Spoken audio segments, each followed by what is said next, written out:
우리 다 같이 찬송가 1장 들으시면서 주일 예배를 하나님 앞에 드리시겠습니다.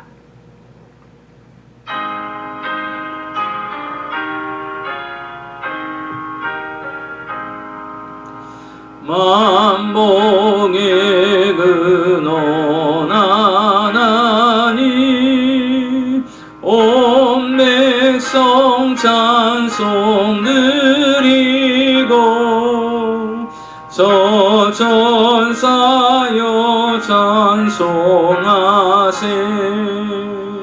찬송 성부 성자 성령 아멘.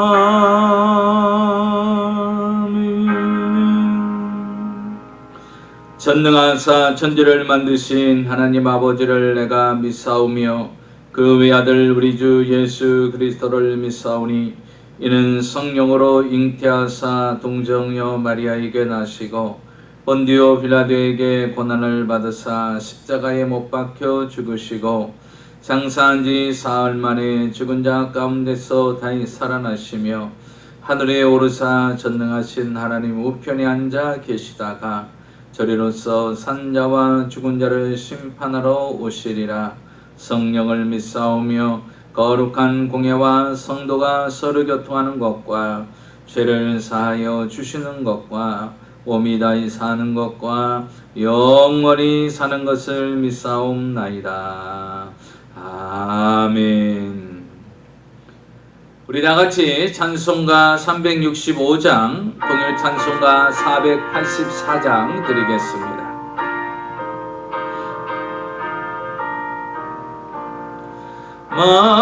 마음속에 근심 있는 사람 주 예수 앞에 달려라. 슬픈 마음 있을 때에라도 주 예수께 아뢰라. 주 예수 앞에 달려라. 주리의 친구니 무엇이나 근심하지 말고 주 예수께 아뢰라. 눈물 나며 깊은 한숨 쉴 때 주 예수 앞에 아뢰어라. 은밀한 죄 내게 있더라도 주 예수께 아뢰라. 주 예수 앞에 아뢰어라. 주리의 친구니 무엇이나 근심하지 말고 주 예수께 아뢰라. 괴로움과 두려움 있을 때에 주 예수 앞에 아뢰어라.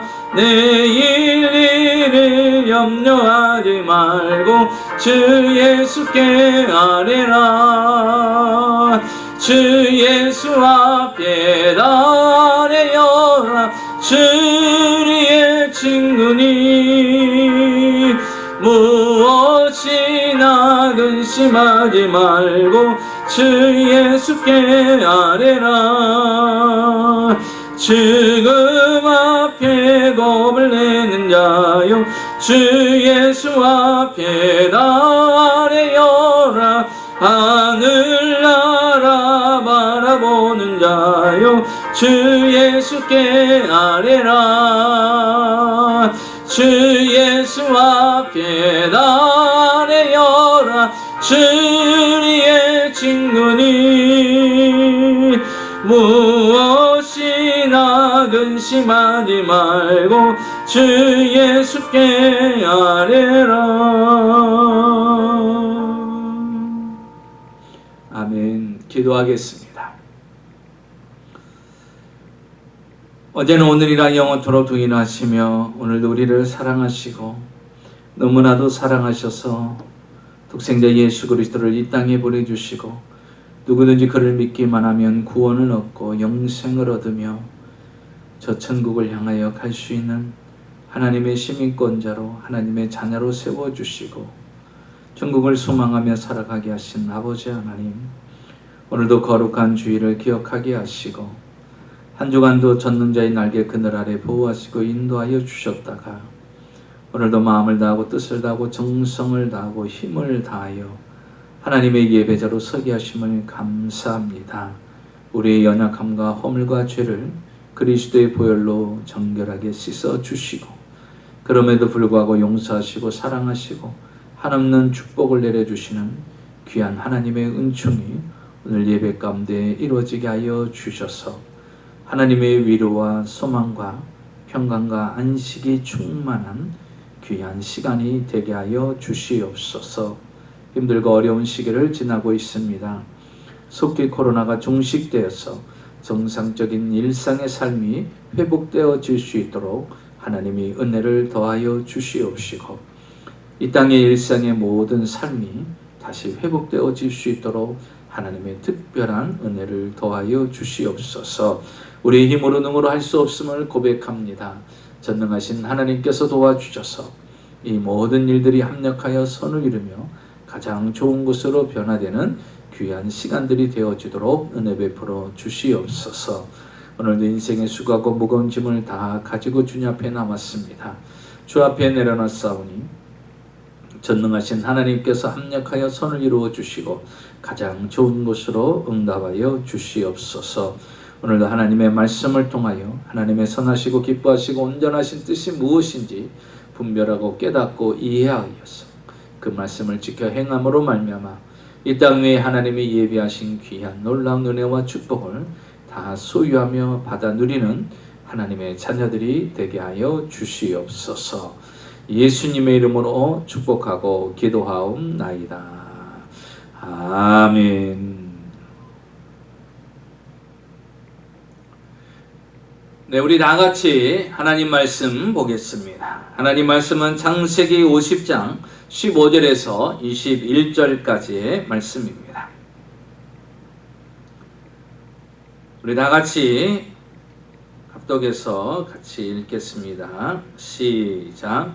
요셉의 형제들이 그들의 아버지가 죽었음을 보고 말하되 요셉이 혹시 우리를 미워하여 우리가 그에게 행한 모든 악을 다 갚지나 아니할까 하고 요셉에게 말을 전하여 이르되 당신의 아버지가 돌아가시기 전에 명령하여 이르기를 너희는 이같이 요셉에게 이르라. 내 형들이 내게 악을 행했을지라도 이제 바라건대 그들의 허물과 죄를 용서하라 하셨나니 당신 아버지의 하나님의 종들인 우리 죄를 이제 용서하소서 하며 요셉이 그들이 그에게 하는 말을 들을 때 울었더라. 그의 형들이 또 친히 와서 요셉 앞에 엎드려 이르되 우리는 당신의 종들이다. 요셉이 그들에게 이르되 두려워하지 마소서. 내가 하나님을 대신하리이까. 당신들은 나를 해하려 하였으나 하나님은 그것을 선으로 바꾸사 오늘과 같이 많은 백성의 생명을 구원하게 하시려 하셨나니 당신들은 두려워하지 마소서. 내가 당신들과 당신의 자녀를 기르리이다 하고 그들을 간곡한 말로 위로하였더라. 아멘.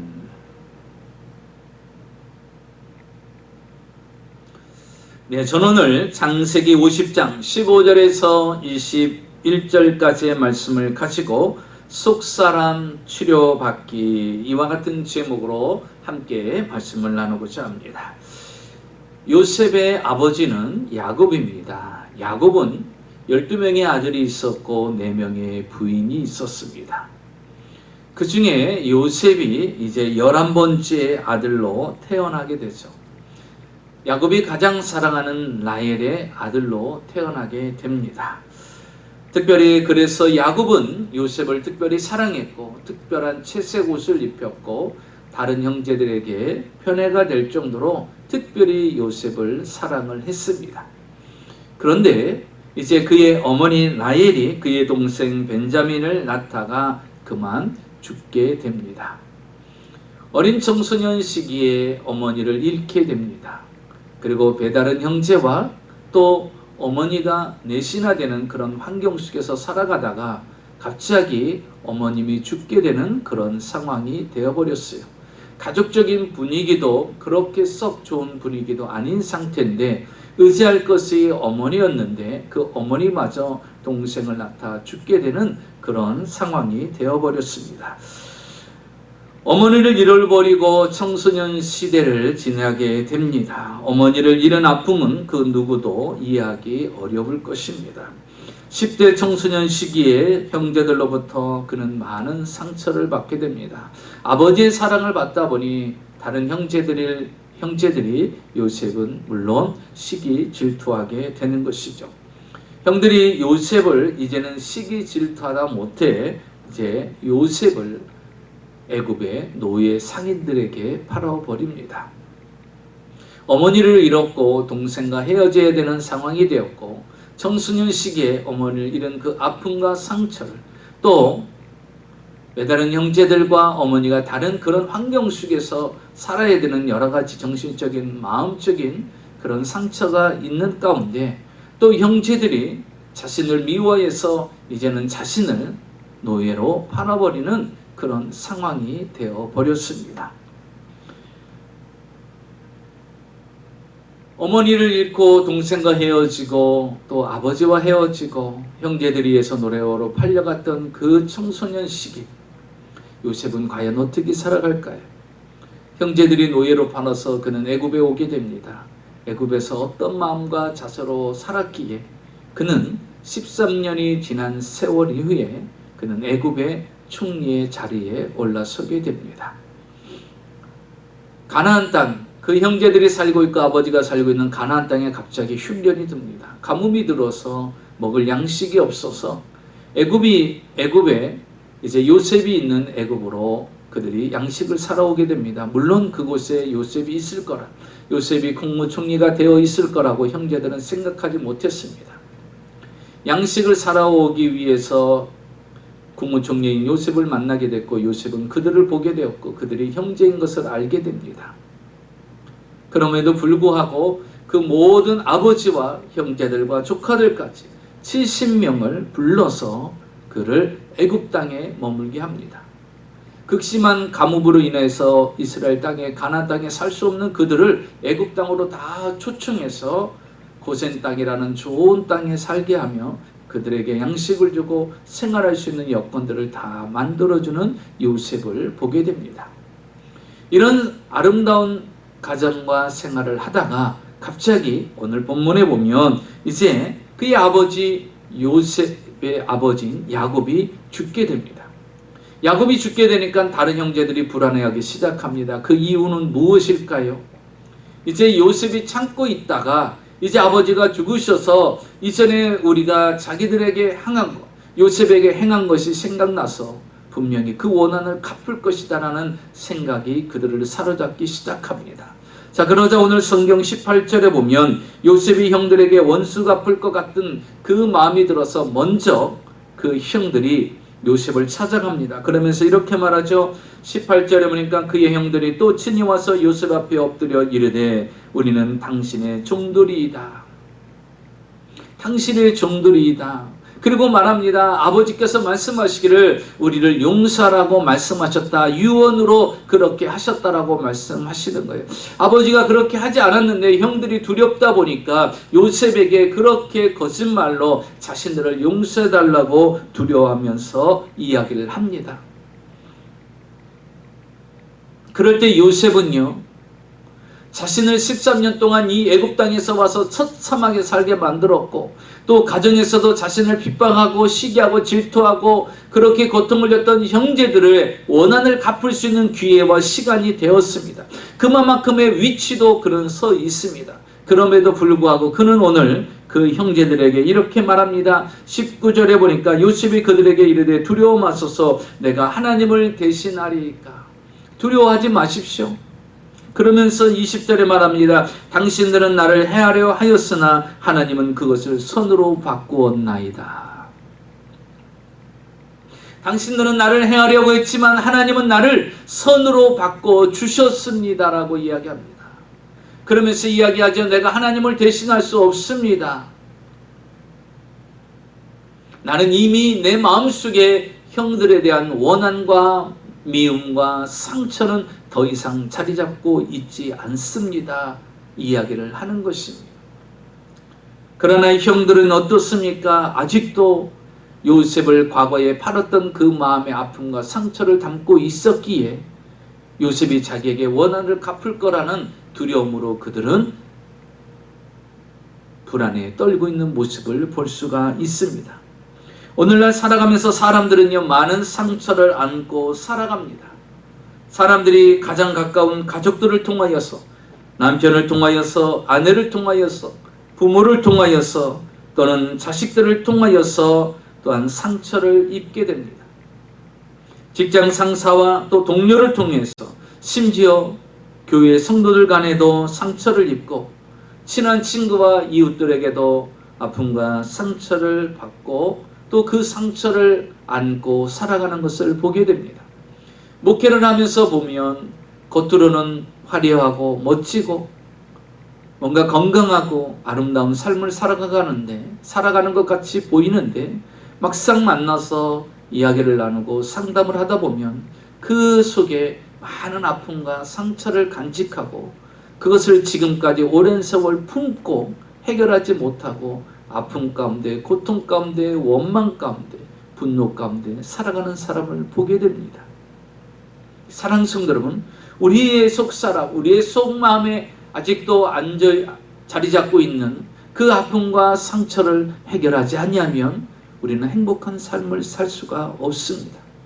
내 마음에 상처와 아픔이 있으면 보는 것도 잘못 보게 되고, 듣는 것도 잘못 듣게 되고, 행동하는 것도 잘못 행동할 수가 있게 되는 것입니다. 그래서 우리는 내 안에 속에 깊이 자리 잡고 있는 그 아픔과 상처를 다 치료받고 건강한 사람으로 살아가야 됩니다. 오늘 성경에 그 본이 되는 사람이 등장합니다.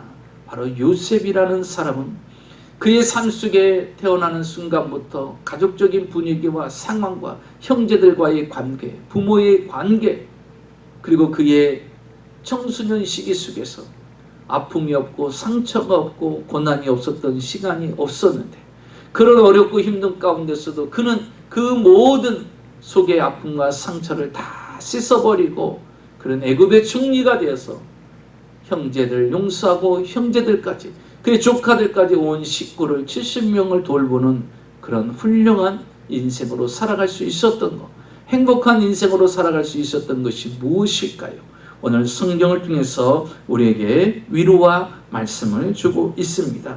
먼저 우리가 생각할 것은요, 속사람이 치유된 사람과 상처를 안고 사는 사람의 모습을 한번 살펴보겠습니다.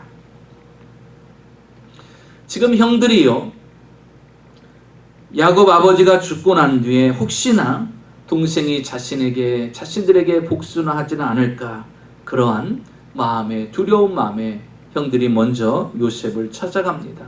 그리고서 그는 아버지가 하지도 않은 말을 그들에게 이야기합니다.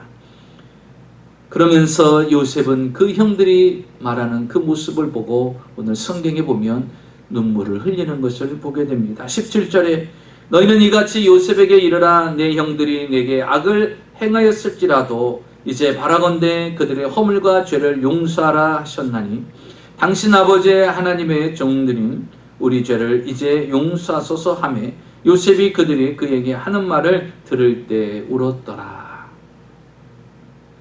요셉이 그들이 그에게 하는 말을 듣고 울었다라고 말합니다. 요셉아, 아버지가 돌아가실 때 이렇게 말씀하셔서 우리가 잘못한 거 다 용서하라고, 화를 내지 말고 용서하고 덮어주라고 아버지가 그렇게 유언을 하셨어. 그러니 우리를 용서해달라. 그 말을 듣고 요셉은요, 정말 눈물을 펑펑 흘립니다. 이 울었다란 말 한마디는요, 바로 요셉의 심정을 한마디로 다 담을 수가 있습니다. 요셉은 이미 오래전에 형들을 다 용서했고 형들을 원수라고 생각한 적이 없습니다. 그러나 형들은 아직까지 그 일로 인해서 불안해하고 있는 것을 바라볼 때 요셉은 너무나 마음이 아픈 것. 13년이라는 세월, 그 오랜 더 이상의 세월을 그들은 가슴속에 요셉을 팔았고 요셉에게 아픔과 상처를 줬던 것을 그들은 마음속에 가지고 있었어요. 여러분, 애굽 땅에 내려왔을 때 제일 먼저 요셉이랑 그 문제를 해결했어야죠. 우리의 잘못과 우리의 허물을 용서해달라고 회개하고 그리고 화해를 했으면 됐을 텐데 그 많은 시간이 있었음에도 불구하고 그들은 요셉과 그 문제를 해결하지 않았습니다. 가슴에 품고 있었어요. 그러니 항상 두려웠죠. 아버지가 언젠가 돌아가시기만 하면 분명히 우리에게 그 원한을 갚을 것이다. 그 원수에 대한 것을 분명히 풀을 것이다 라고 그런 불안한 가운데 웃지만 웃는 것이 아닌 삶을 살아갔어요. 그러니 요셉이요, 그렇게 살아온 형제들의 모습을 볼 때 얼마나 안타까워요. 나는 한 번도 원한을 갚을 생각도 없고 원수라고 생각한 적도 없고 이미 형제들을 다 용서했어요. 용서했기 때문에 그 형제들을 이 애굽 땅에 내려와서 가장 좋은 고센 땅에서 행복하게 살게끔 만들어 주었지 않았습니까? 그런데 형들은요 아직 그러지 못했던 거예요. 요셉의 형제들은 아직 속마음이 치유되지 않았어요. 그러니까 불안하게 살고 있는 것입니다. 그렇습니다, 여러분. 안에 있는 상처와 아픔을 해결하지 못하면 항상 불안한 거예요. 항상 마음 속에서 걱정 속에 살아갑니다. 염려 속에 살아가는 거예요. 요셉은 마음의 상처가 없이 이미 살아가고 있습니다. 성경을 볼까요? 19절 20절에 보니까 요셉이 그들에게 이르되 두려워 마소서 내가 하나님을 대신하리까 당신들은 나를 해하려 하였으나 하나님은 그것을 선으로 바꾸셨나이다. 여러분, 속사람의 상처와 아픔의 치유는 어떻게 이루어질까요? 요셉은 이미 그것을 다 치유했습니다. 더 이상 형들을 원수라고 생각하지 않아요. 미워하지도 않습니다. 가슴에 품지도 않습니다. 그는 이미 하나님과 그 문제를 해결했어요. 그는 눈물로 자신의 아픔과 고통과 상처를 하나님 앞에 눈물로 호소해서 그는 다 치유받았어요. 여러분, 마음의 상처와 그 아픔을 어떻게 해결할 수 있습니까? 여러분, 주 앞에 나와서 눈물로 고백하시기를 주의 이름으로 축원합니다.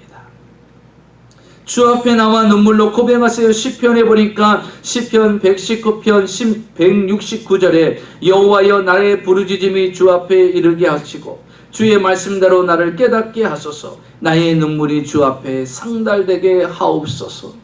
여러분의 아픔과 상처와 그 고통의 눈물이 하나님께 상달되어서 치유되는 역사가 일어나시기를 주의 이름으로 축원합니다.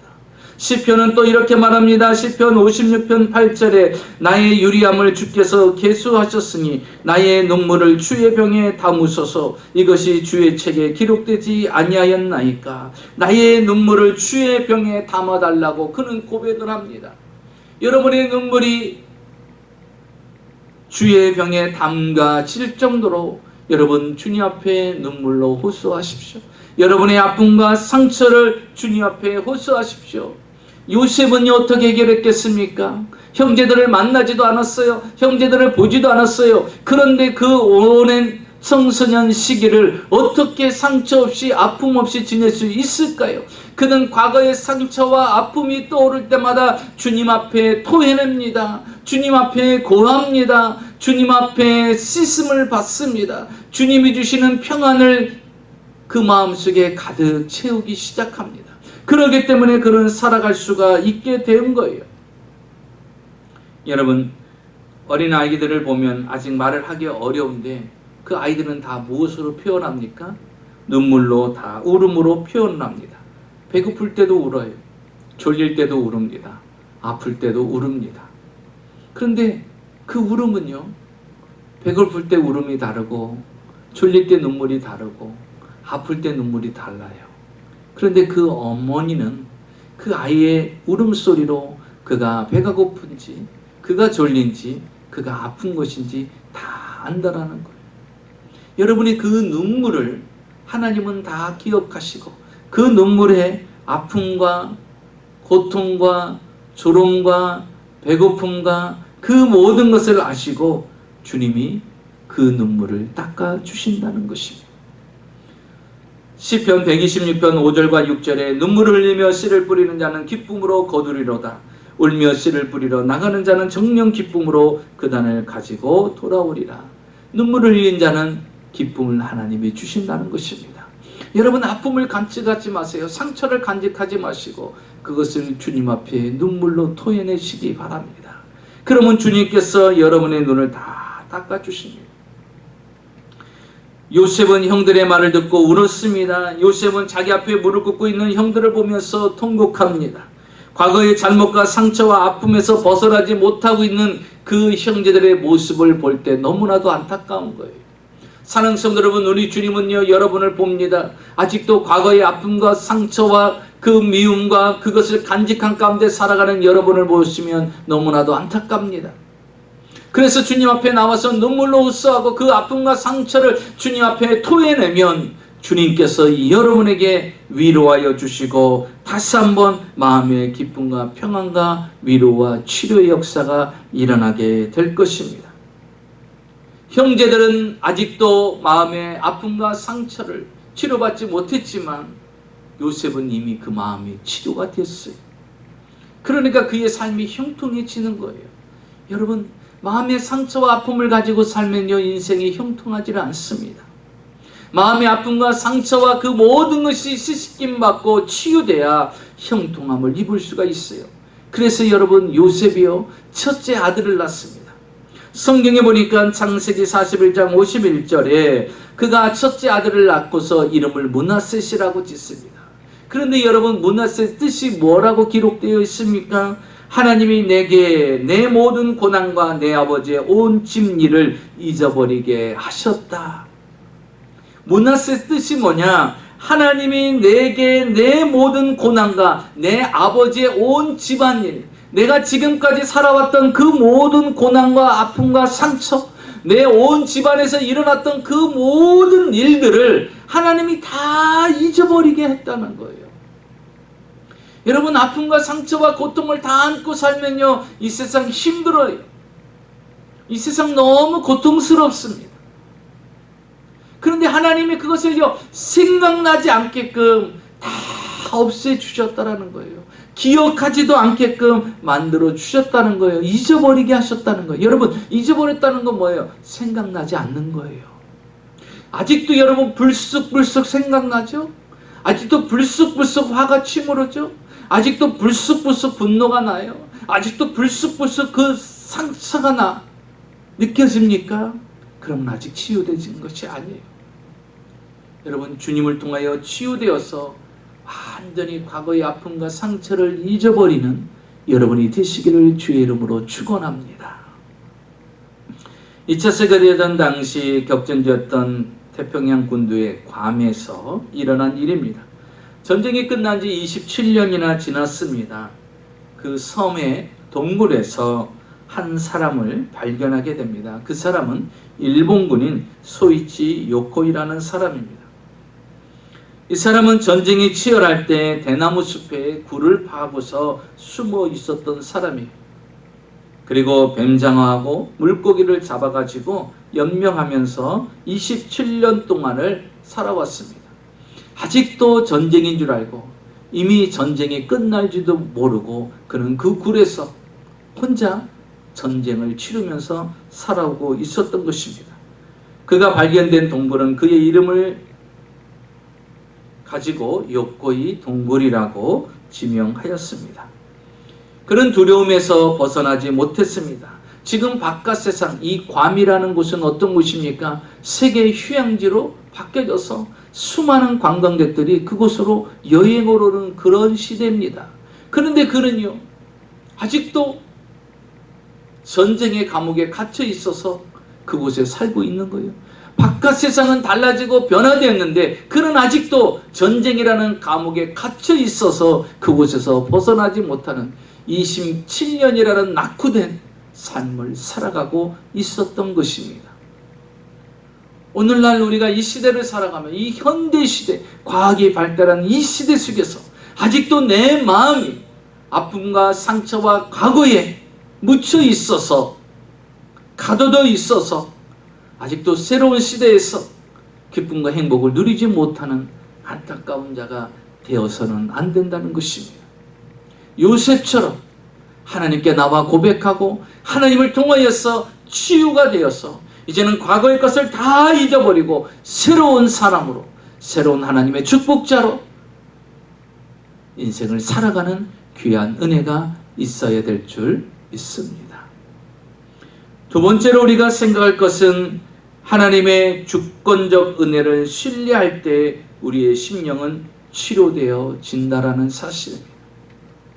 여러분, 요셉이 어떻게 그런 많은 어려서부터 성장하는 과정 속에서 청소년 시기와 노예로 팔리면서 감옥에까지 갇히는 그런 죽음의 위기까지 다가왔음에도 불구하고 그가 그 모든 과거의 상처와 아픔을 다 씻어버리고 그가 애굽의 국무총리로 우뚝히 서며 자기를 노예로 팔았던 원수 같은 형제들의 가족까지도 불러서 가장 좋은 고센 땅에서 살게끔 만들 수 있는 그런 마음의 사람이 될 수 있었을까? 그것은 바로 오늘 성경에 요셉이 한 말 속에 그의 심령이 치유를 받을 수 있었던 열쇠가 들어있습니다. 20절입니다. 당신들은 나를 행하려 하였으나 하나님은 그것을 선으로 바꾸사 어느 날같이 많은 백성의 생명을 구원하게 하시려 하셨나니. 요셉은 하나님이 자신의 인생의 주권자가 되심을 고백합니다. 형제들이 두려워할 때 그는 이렇게 말하죠. 당신들은 나를 해하려 하였으나 하나님은 그것을 선으로 바꾸었습니다. 요셉은 하나님의 주권적인 은혜를 믿었어요.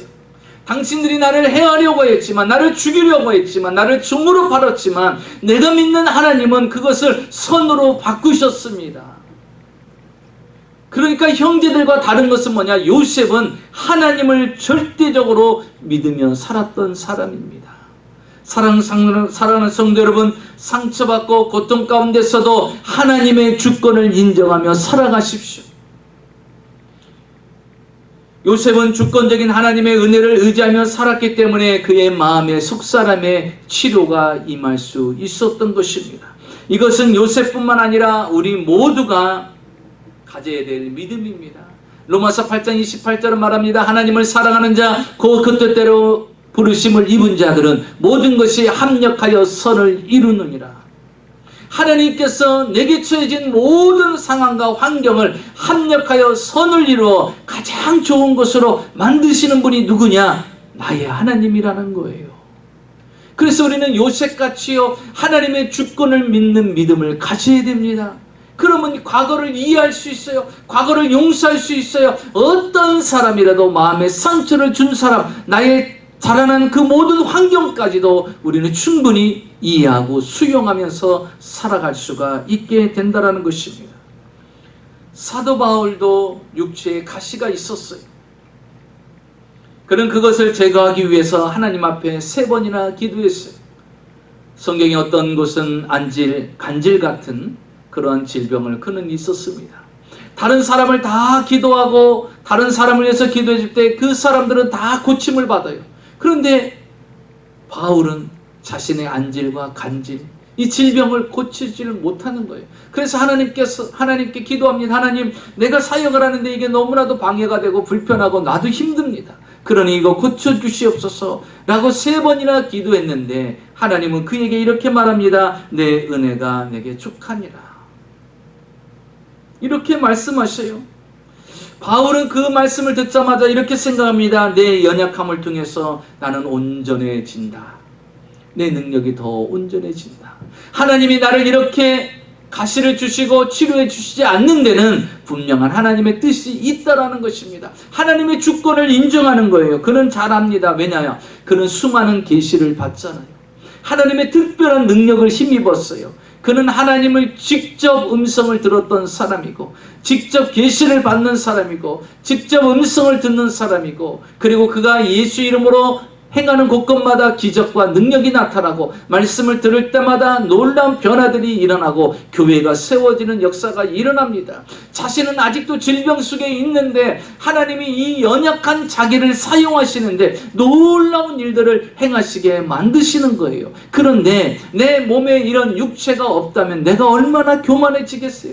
받은 은혜가 크고 놀라운데 능력도 나타나고 따르는 무리들도 많으니 얼마나 내가 교만해질 수 있고 타락해질 수 있고 잘못될 수도 있어요. 하나님 앞에 교만해질 수도 있는 상황입니다. 그런데 하나님이 나를 이렇게 가시를 주셨으니 내가 곧 약할 때 곧 강함이라. 내가 이렇게 약하니까 하나님을 더 의지할 수밖에 없어. 열심히 복음을 전하고 오면요, 너무나도 힘들고 어렵습니다. 수많은 병든 자를 고치는데도요, 자신의 병은 아직도 고침받지 못해요. 그래도 낙심하지 않아요. 이런 연약한 육체를 가진 나를 사용하시는 주님, 그렇기 때문에 그는 더 이상 교만해질 수도 없고 그런 타락에 빠질 수도 없는 상황이 됩니다. 그래서 말합니다. 약한 내가 곧 강합니다. 이런 약한 질병을 갖고 있기에 내가 하나님의 은혜를 계속해서 받아가며 하나님의 능력의 종으로 쓰임받을 수가 있게 되었다라는 것입니다. 라이놀드 리버의 유명한 기도문이 있습니다. 그는 이렇게 기도했어요. 하나님, 제가 바꿀 수 있는 것은 바꿀 용기를 주시고 바꿀 수 없는 것은 받아들일 고요함이 있게 하여 주시옵소서. 그리고 그 둘을 분별할 수 있는 지혜를 주시옵소서. 바꿀 수 있는 것은 바꿀 용기를 내게 주시고 바꿀 수 없는 것은 받아들일 수 있는 마음의 평안함과 고요함을 주시고 이것이 무엇인지를 받아들일 것과 받아들이지 말아야 될 것이 무엇인지를 분별할 수 있는 지혜도 달라고 구합니다. 여러분, 세상에는 우리가 바꿀 수 있는 일도 있지만 바꿀 수 없는 일도 많이 있습니다. 그것은 어떻게 하라는 거예요? 그대로 받아들여야 한다는 것이죠. 그런데 받아들이지 않기 때문에 괴롭고 힘든 거예요. 내 상황과 형편과 처지를 받아들이지 않기 때문에 힘든 거예요. 그런데 어떻게 받아들일 수 있어요? 하나님의 주권을 인정할 때 받아들일 수가 있는 것입니다. 받아들이고 나면 오히려 마음이 평안하고 마음의 갈등이 없어집니다. 그리고 그 가운데 있는 하나님의 선하신 섭리를 발견하면 되는 것입니다. 여러분 보세요. 요셉도 종이 되었을 때 종의 신분을 어떻게 했어요? 거부했어요. 하나님, 내가 어떻게 살았는데 저 채색 옷을 입고 살았던 사람입니다. 저 화려하게 살았던 사람이에요. 저 많이 배운 사람이에요. 한때 잘 나갔던 사람이에요. 그런데 내가 지금 종으로 산다니요? 말도 안 되죠. 하고 거부하는 게 아니에요. 요셉은 지금 자신이 종이 되었을 때도 종의 신분을 그대로 수용합니다. 종의 신분에서 탈출하려고 시도하지도 않습니다. 도망가지도 않아요. 벗어나지도 않습니다. 요셉은 하나님의 선하신 섭리를 굳게 믿었기에 현재 자기에게 주어진 상황과 환경을 아멘으로 받아들이는 거예요. 어느 때 가능할까요?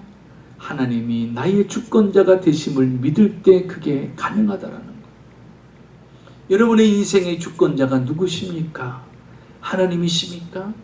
그러면 여러분 지금 처해져 있는 모든 상황을 받아들이시기 바랍니다. 아멘으로 받아들이세요. 요셉이 형들을 용서한 그 사랑은 요셉이 인격이 뛰어나고 또한 도덕적인 수양의 결과가 아니라 오직 전지전능하신 하나님의 주권 믿었기 때문이라는 것입니다.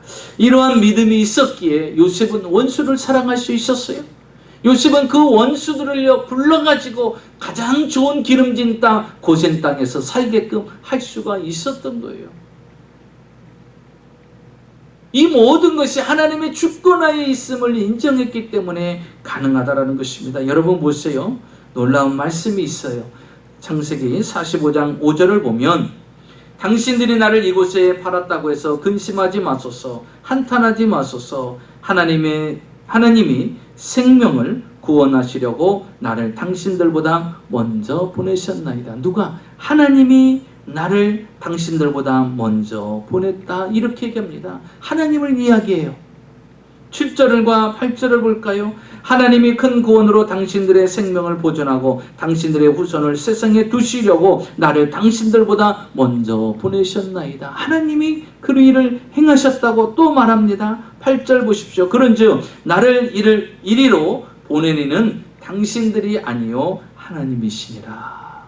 여러분, 하나님의 주권을 인정하는 거예요. 여러분, 여러분의 인생에 하나님의 주권을 인정하여서 마음의 평안과 위로가, 안식이 넘치는 역사가 일어나시기를 주의 이름으로 축원합니다. 요셉은 하나님께 대한 철저한 주권적인 신앙을 가지고 있었어요. 요셉은 언제나 하나님 앞에서 말하고 하나님 앞에서 생각하고 하나님의 뜻과 섭리를 먼저 생각했어요. 감정이 먼저 앞선 자가 아니에요. 마음의 상처가 앞선 자가 아니에요. 마음의 고통이 앞선 자가 아니라 하나님을 먼저 생각하고 하나님의 계획을 먼저 생각하고 하나님의 섭리를 먼저 생각한 거예요.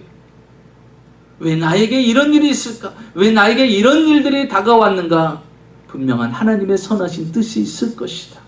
하나님은 선하신 분이기 때문에 요셉이 그 많은 환난과 고난 속에서도 믿음을 잃지 아니했고, 그리고 넉넉한 마음으로 원수까지 사랑할 수 있었던 것이 무엇이겠어요? 하나님께 대한 주권적인 신앙이 있었기 때문에. 당신들이 나를 판 게 아니라는 거, 여러분 보세요. 5절에 보면 중요한 말씀이 나와요. 당신들이 나를 이곳에 팔았다고 해서 근심하지 마소서, 한탄하지도 마소서. 하나님이 생명을 구원하시려고 나를 당신들보다 먼저 보내셨나이다. 너무 멋진 말 아니에요? 여러분, 이게요, 하나님이 나의 인생의 주권자가 되시면요, 고백할 수 있는 말이 이 요셉의 말입니다. 당신들이 나를 이곳에 팔았다고 해서 근심하지 마소서, 한탄하지 마소서. 사실은 뭐예요? 팩트가 뭐예요? 형제들이 팔았잖아요. 그건 사실이에요. 근데 그 사실을요, 요셉은 인정하지 않아요. 뭐라고 말합니까? 당신들이 나를 이곳에 팔았다고 해서 근심하지 말라는 거예요. 한탄도 하지 말라는, 그럴 죄책감도 갖지 말라는 거예요. 하나님이 생명을 구원하시려고 나를 당신들보다 먼저 보냈습니다. 이런 일이 일어날 줄 알고, 가나안 땅에 가뭄이 들을 줄 알고, 이 이스라엘 민족 70명의 식구를 살리기 위해서 하나님께서 나를 먼저 이곳으로 보내서 나를 국무총리에 만들고, 그 위치에 섰을 때 형제들을 다 품을 수 있는 능력이 됐을 때 하나님이 이 일을 행하신 겁니다. 그래서 이런 일이 일어날 줄 알고 나를 미리 이곳으로 앞서서 보내신 겁니다. 당신들이 팔았다고 해서 한탄하고 괴로워하지 마십시오. 이거 다 하나님의 주권과 계획 속에 있는 일입니다. 이렇게 고백하는 거예요. 그러니까 무수할 필요도 없고 마음의 양심의 가책을 받을 필요도 없다라고 이야기를 합니다. 여러분, 요셉도 인간에게 분하기도 했을 것이고 형들에게 원망하는 마음도 갖고 있을 것입니다. 그런데 그는요, 그런 마음조차도 자리 잡질 않아요. 왜냐? 자신의 인생의 삶은 형제들에 의해서 좌지우지되는 것이 아니라 하나님의 절대적인 주권과 섭리와 계획 가운데 자신의 운명이 달려있다는 것을 믿기 때문인 것입니다. 그러니까 형제들하고 아무 상관도 없는 거예요.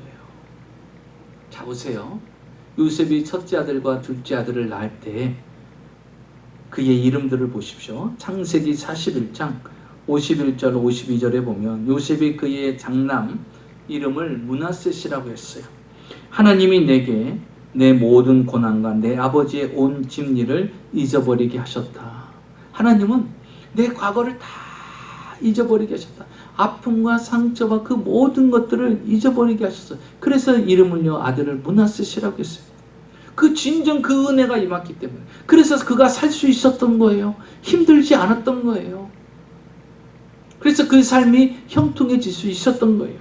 자, 그러면서 말합니다. 52절에 둘째 아들 이름을 에브라임이라고 짓습니다. 에브라임의 뜻이 무엇인가 보니까 하나님이 나를 내가 수고한 땅에서 번성하게 하셨다. 하나님이 나를 이 수고한, 이 애굽의 종으로 팔려온 이곳에서 수고한 땅에서 나를 번성하게 하셨다는 것. 누가? 하나님. 이것이 나의 간증이요, 이것이 나의 찬송일세. 요셉은 간증하는 거예요. 하나님이 나의 과거의 아픔과 상처를 다 잊어버리게 만들고, 그 하나님이 나를 이곳에서 헛된 인생과 시간을 보낸 것이 아니라 이곳에서 나를 애굽의 총리가 되게 만들고 나를 번성하게 만들어 주셨다라고. 누가? 하나님이, 사랑하는 성도 여러분, 아픔과 상처에 집중하지 마시고 하나님의 주권에 집중해서 여러분의 인생도 요셉처럼 하나님 앞에 찬송하고 간증하는, 고백하는 역사가 일어나시기를 주의 이름으로 축원합니다. 마지막 셋째로 보면 주변 사람을 위로하며 살 때 하나님께서 우리의 속 사람을 치료해 주십니다. 요셉은 끝까지 형들의 과거의 죄악을 묻지 아니합니다.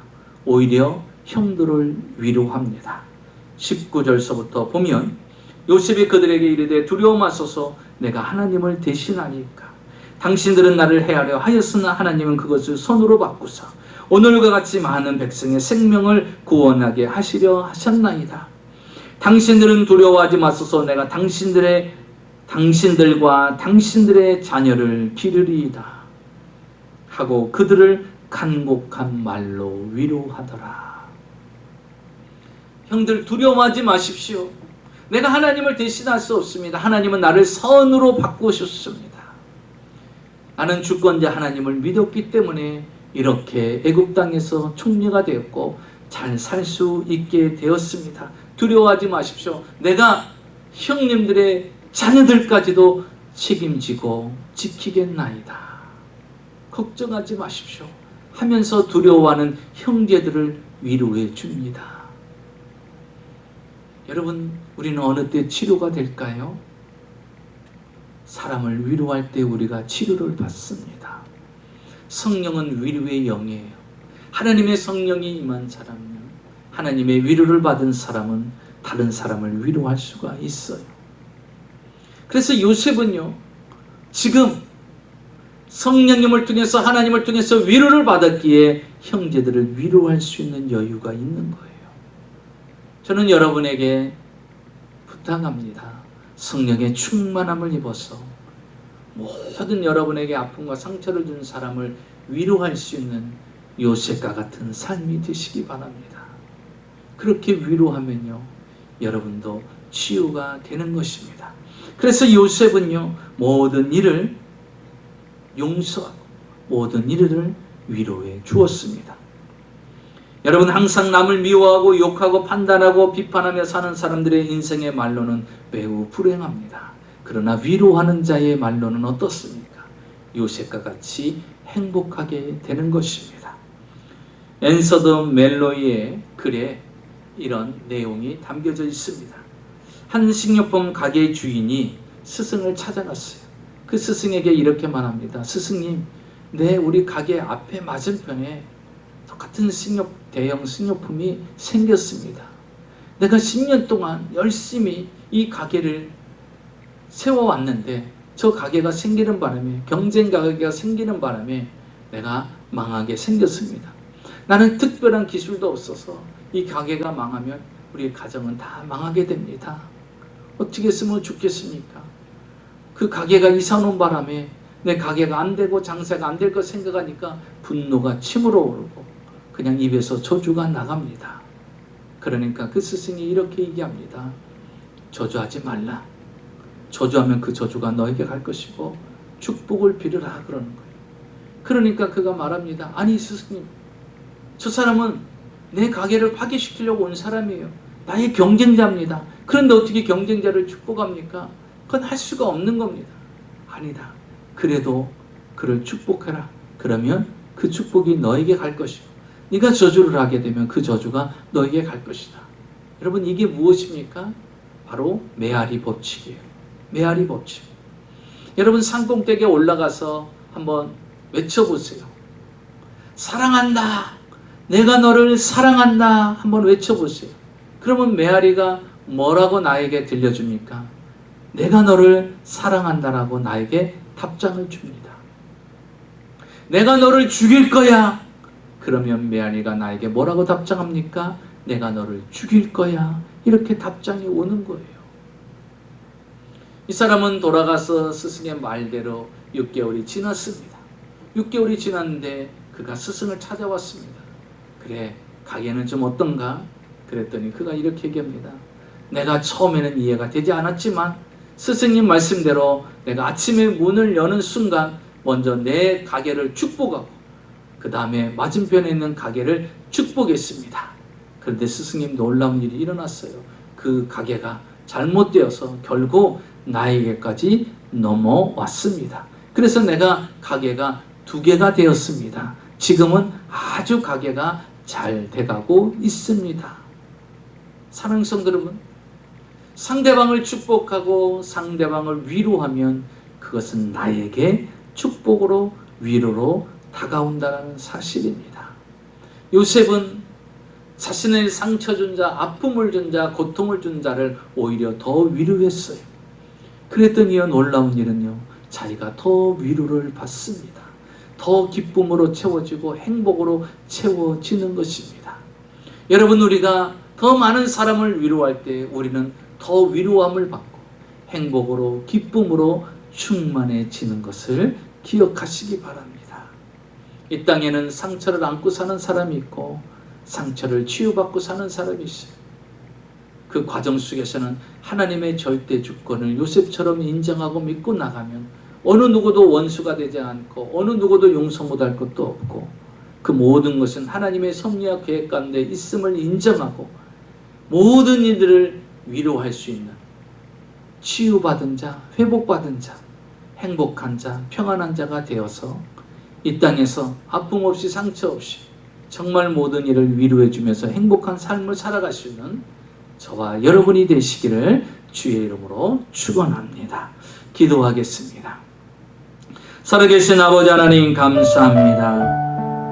오늘도 주 앞에 나와 우리가 아직도 해결되지 아니한 마음의 아픔과 상처, 과거의 아픔, 그 모든 것들을 주님 앞에 토해내며 주님 앞에 위로와 소망을 얻기를 원합니다. 주님 앞에 치료받기를 원합니다. 나의 아픔과 상처와 과거의 모든 것들을 눈물로 호소할 때 우리 눈에서 눈물을 씻어주시고 하나님의 위로와 평안으로 채워주시옵소서. 주님의 주권을 믿을 때 그 주권을 인정할 때 우리에게 되어진 모든 일들은 하나님의 주권과 계획 속에 있음을 깨달을 때 모든 일들이 합력하여 선을 이루어주신 그 하나님을 믿었기에 우리는 담대하게 그 환경 속에서 불행하지 아니하고 과거에 집착하지 아니하고 새로운 새 시대를 기대하며 소망하며 요셉처럼 살아갈 수가 있음을 고백합니다. 그래서 치료받고 상처 속에 있지 아니한 자를 하나님께서 애굽의 총리로 세워주시고 그 형제들까지도 다 돌볼 수 있는 능력자, 행복자로 세워준 것처럼 이제 우리는 그 위치에 서서 나에게 아픔과 상처를 준 사람조차도 위로하며 그들에게 행복을 전할 수 있는 진정한 용서받은 치유받은 자로 살아가는 하나님의 자녀들이 되게 하여 주시옵소서. 오늘도 마음과 정성을 다해서 귀한 예물 주 앞에 준비하고 예비하여서 드립니다. 11조 감사예물, 선교예물, 구제예물, 건축예물, 기도의 제목을 적어 주 앞에 드립니다. 하나님 정성껏 드리는 손길 위에 하나님께서 채워주시고 이 땅에 사는 동안 물질로 세워나가고 손해보는 일이 없도록 하나님께서 공급하여 주셔서 물질적으로 힘들 때마다 하나님의 시간대를 따라 채워주시고 부어주심으로 말미암아 하나님의 놀라운 은혜 속에서 부족함과 모자람이 없도록 살아가게 하여 주시옵소서. 지금은 우리 주 예수 그리스도의 무한하신 은혜와 아버지 하나님의 놀라우신 사랑과 보혜사 성령님의 충만하신 축복이 오늘 주일 예배에 주님 앞에 나와 이제 과거의 상처 속에서 있는 자가 아니라 이제 하나님 앞에 치유되어서 이제 모든 이에게 위로와 행복을 나눠주는 진정한 성숙된 그리스도인으로 살아가고자 결심하는 사랑하는 성도님들의 생활과 사업과 가정과 자녀와 직장 위에 지금으로부터 영원토록 함께 하시기를 간절히 축원하옵나이다. 아멘.